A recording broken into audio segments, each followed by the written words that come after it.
എന്തുകൊണ്ടാണ് 2 minute 7 second Mohanlal ഇയാളെ പോലെ രാഷ്ട്രീയ പാർട്ടി നേതാവ്, അദ്ദേഹം മലയാളത്തിലെ വലിയ സൂപ്പർ സ്റ്റാർ ആണ്. ഒരു വിഭാഗം ജനങ്ങൾക്ക് ബുദ്ധിമുട്ടായി എന്ന് തോന്നിയ സമയത്ത് അദ്ദേഹം എല്ലാവരും റെപ്രസെന്റ് ചെയ്യുന്ന ആളുകളാണ്. സ്വാഭാവികമായിട്ടും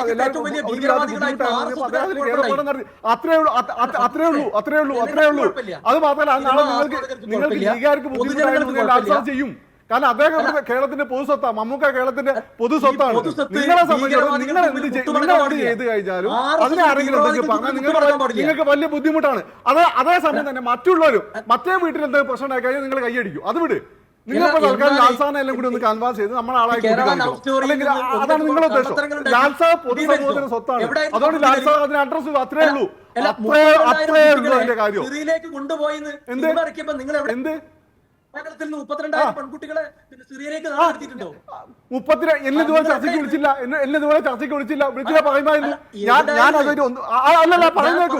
ഞാൻ നിങ്ങളെ പല ഫേസ്ബുക്കിലേക്ക് കണ്ടതിന് മൊത്തം അല്ലല്ല എവിടെ ആയിരുന്നു എന്നോട് ചോദിച്ചോ. മുതലാളി ഞാനിതിനെ ന്യായീകരിച്ചിട്ടില്ല.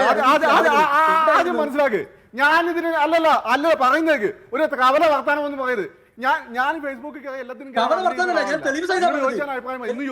മഞ്ജു ചോദിച്ചു അഭിപ്രായം അങ്ങനെ കണ്ടാൽ മതി. ഫേസ്ബുക്കിൽ ഇന്ന് രാവിലെ ഞാൻ ബിരിയാണി കഴിച്ചു, ഇന്ന് രാവിലെ സാമ്പാർ കഴിച്ചു എന്ന് പറയുന്ന ആളല്ലോട്ട് പറയില്ല. അപ്പൊ പറഞ്ഞതിന് അങ്ങനെ എളുപ്പത്തിൽ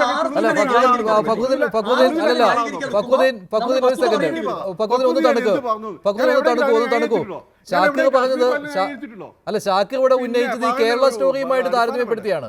കേരള സ്റ്റോറിയുമായിട്ട് താരതമ്യപ്പെടുത്തിയാണ് അദ്ദേഹം സംസാരിച്ചത്. 7ഓളം സിനിമകള് ഇതേപോലെ വിവാദം വന്നപ്പോ സംവിധായകരോ നിർമ്മാതാവോ നടനോ അതിലേതെങ്കിലും പ്രമേയം മാറ്റോ ഏതെങ്കിലും പിന്നെ രംഗങ്ങള് കട്ട് ചെയ്ത് നീക്കം ചെയ്തോ? ഉണ്ടായിട്ടില്ലല്ലോ.